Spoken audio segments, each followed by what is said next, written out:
चला गया। तो ऑडिशन देने चला गया, फिर मैं दोपहर तक वापस आया, तब तक वाइवा एग्जाम खत्म हो गया था। टीचर अपने स्टाफ रूम में थी, तो मैंने थोड़ा सा, मैं हूँ बदतमीजी को कभी कभी गो गेटर भी बोल देते हैं बट मैं वहाँ चला गया उनके स्टाफ रूम में और मैं उनसे पूछने लगा कि मैम अगर आप मेरा वाइवा टेस्ट ले लोगी तो मैं पास हो जाऊंगा, मेरे मम्मी पापा को नहीं पता चलेगा कि मैं बंक कर रहा हूँ और मैं यहाँ पे ऑडिशन देने गया हूँ। तो उनने बोला, वो भी अच्छी खासी टीचर थी, तो उनने मुझे बोला कि अच्छा ठीक है मैं टेस्ट ले लेती हूँ। तो मैं एकदम खुश हो गया। तो बोली मेरा बस नाम बता दो मैं तुम्हें पास कर दूंगा। मैं फ्लॉप बोल रहा हूँ मैं फेल हो गया।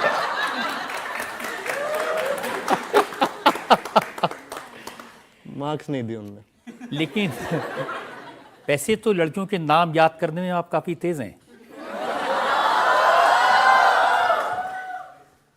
उसके बाद से सर मेरी आदत पड़ गई कि लड़कियों के नाम कभी नहीं भूलूंगा।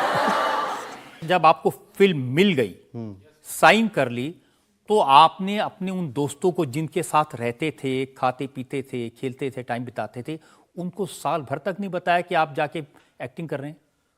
तो सर एक्चुअली उनके साथ मेरा क्या हुआ था कि ये फिल्म प्यार का पंचनामा के पहले भी मेरे साथ ऐसे हो चुका था कि ऑडिशंस मैंने दिए और वहाँ पे मुझे बोल दिया कि हाँ you are selected for the film. और बहुत मुश्किल से ऐसे ऑडिशंस का पता लगता था, बहुत मुश्किल से ऐसे क्लियर हो गया था एक मेरा। और फिर उसके बाद वो क्लियर होने के बाद मैंने सीधा सबको बता दिया था कि हाँ मैं हीरो बनने वाला हूँ, और मतलब ऑलमोस्ट इश्तिहार ही दे दिया था पूरे शहर में। लेकिन वो पिक्चर कभी हुई नहीं। तो वो मेरे को फिर हर आदमी ने पूछा और हीरो बन गया क्या हुआ? तो मेरे साथ वैसा एक बार हो चुका था। तो मैंने डिसाइड किया था कि जब भी मेरी कोई भी पहली फिल्म हो रही है, कुछ भी ऐसा काम हो रहा है, मैं किसी को बताऊंगा नहीं। तो मैं वहाँ 12 लड़कों के साथ रह रहा था लोखंडवाला में, मुंबई में, जब मैं प्यार का पंचनामा के लिए मतलब शूट भी करने जाता था। तो लोखंडवाला में वहीं पे बाजू में कोकिला बेन, जहाँ मैं रहता था उसके बाजू में हॉस्पिटल था कोकिला बेन। तो मैंने सबको बोला कि मैं वहाँ पे इंटर्नशिप करने आया हूँ हॉस्पिटल में। मम्मी पापा डॉक्टर, तो कन्वीनियंट स्टोरी बन गई थी। तो वो बिलीव भी करते थे। और मुझे कुछ ऑडिशंस में उस टाइम जाना नहीं था, कहीं दिखना नहीं था, सिर्फ फिल्म के लिए वहाँ पे जाता था, मिलता था फिल्म वालों को, शूट करके वापस आ जाता था। तो इनको किसी को नहीं पता था। 1 साल तक वो शूट चली।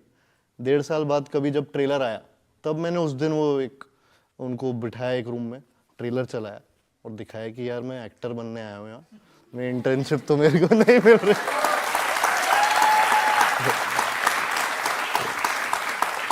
लेकिन जब रेलवे स्टेशन पर जाते थे कपड़े चेंज करने, मुंह धोने, तब नहीं लगता था कोई देख लेगा और ग्वालियर में फोन करके मम्मी को बता देगा?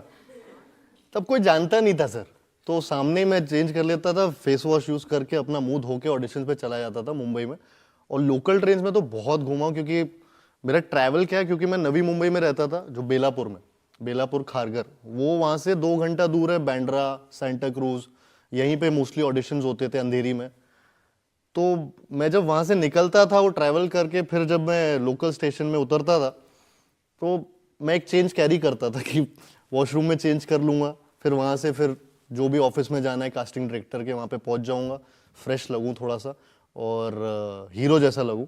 तो बस उसके लिए ये सब करता था। बट ऐसा कभी लगा नहीं कि किसी को, मम्मी को पता चल जाएगा, पापा, बिकॉज कोई जानते ही नहीं थे यहाँ पे मुंबई में किसी को।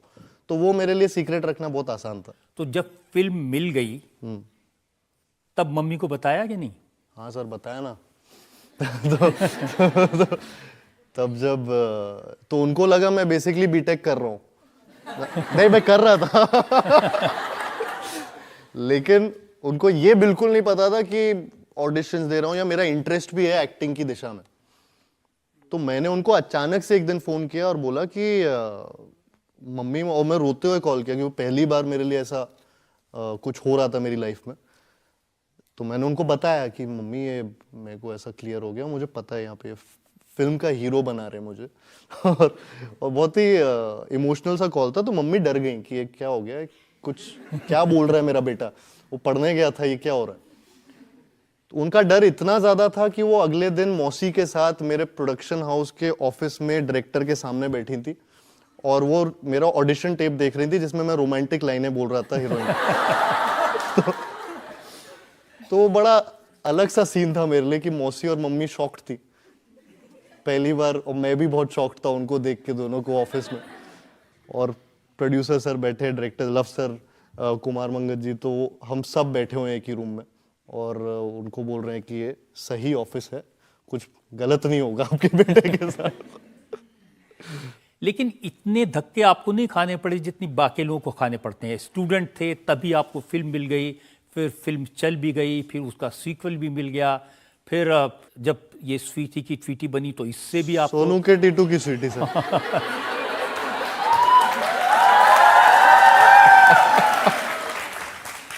फर्स्ट फिल्म का भी मेरा एक स्ट्रगल ये था कि 2-3 साल तो मुझे लग ही गए थे, जब मैं मतलब कॉलेज से ये सब चीज़ें ऑडिशंस मैं ऑडिशंस फेसबुक पे ढूंढता था। मैं किसी को जानता नहीं था, और उस टाइम फेसबुक पे लोग काफ़ी ऑडिशंस के बारे में कास्टिंग डायरेक्टर्स डालते थे, तो मैं उसमें सर्च करता था एक्टर्स रिक्वायर्ड या फिर ऑडिशंस, तो उसमें जो भी ग्रुप सर्च में आ जाता, मुंबई ऑडिशंस, तो वहाँ पे पहुँच जाता था मैं डायरेक्टली।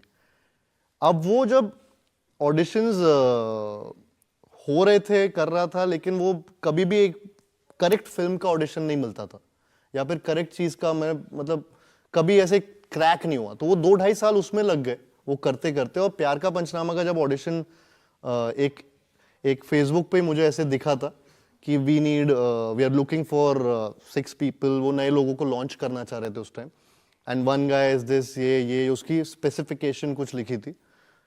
तो मैंने अपनी फोटोज, मेरे पास पोर्टफोलियो नहीं था, तो मैंने अपने कुछ दोस्तों ने जो फोटोज खींची होती है साथ में, वो क्रॉप करके, वो फोटो सिर्फ मेरी फोटो, उसमें किसी का हाथ यहाँ पे, किसी के बाल है यहाँ पे, वो वाली फोटोज मैंने ऑफिस में भेज दी थी वो मेल आईडी पे, और उन्होंने वो फोटोज से, और उस पे मैंने लिख दिया था I am the guy you are looking for. तो थोड़ा ओवर कॉन्फिडेंट था, लेकिन वो काम आया, उन्होंने बुला लिया मुझे। तो वो ऑडिशन मेरा हुआ, फिर ऑडिशन चला 6 महीना, वो ऑडिशन भी चला, और फाइनली प्यार का पंचनामा हैपेंड। बट मेरा नाम फिर भी प्यार का पंचनामा के बाद लोग नहीं जानते थे। मुझे हमेशा वो लंबे डायलॉग बोलने वाला लड़का, या एक सांस में बोल देता है वो, तो वो शंकर महादेवन टाइप, तो वो ब्रेथलेस, तो वो वाली चीजें बोलते थे मेरे लिए। तो किसी को कार्तिक आर्यन ये पता नहीं था। पंचनामा 2 भी आई, उसके बीच में भी मैंने आकाशवाणी कांची की फिल्म जो चली नहीं, लेकिन तब भी पंचनामा 2 में भी वो मोनोलॉग बॉय वो चालू था।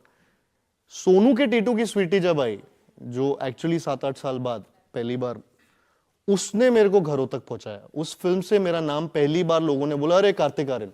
आपका नाम तो आ गया,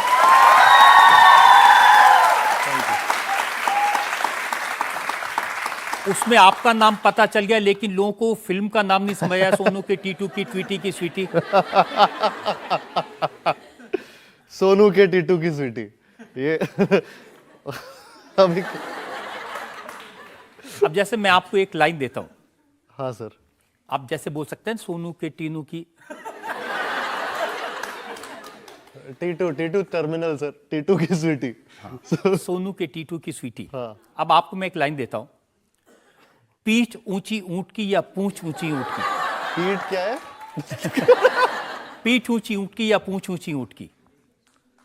अरे बाप, पीठ ऊंची ऊंट की या ऊंट ऊंची पीठ की?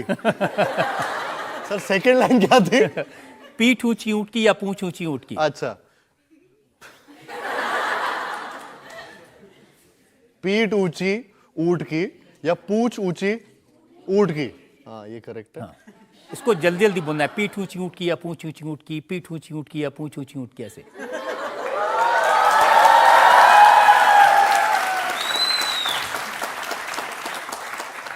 सोनू के टीटू की स्वीटी, सोनू के टीटू की स्वीटी, सोनू के टीटू की स्वीटी, सोनू के टीटू की स्वीटी। सर आप अपनी पीठ रखो, मैं अपनी टीटू रखता हूँ। जनता में जो लोग सवाल पूछना चाहते हैं, एक्चुअली मेरा कोई सवाल नहीं है, एक रिक्वेस्ट है। जैसा कि आपकी मोनोलॉग की तारीफ काफ़ी देर से हो रही है, तो मैं चाहती हूँ कि आप अपना वो मोनोलॉग एक बार हम सब के लिए करके दिखाएं, प्लीज़। मैं ट्राई करता हूँ बहुत बार।